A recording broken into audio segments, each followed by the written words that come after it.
কত করি পাগলামি।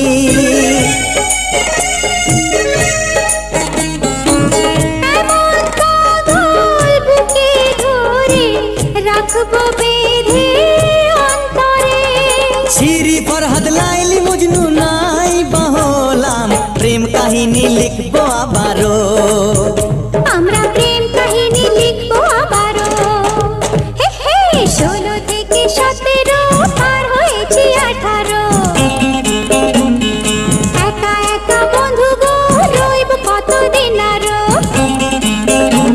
ও মনে মনে প্রেম করে দিলাম বন্ধু, ঘরে যদি নিতে না পারো। তুমি আর কটা দিন ধৈর্য ধরো।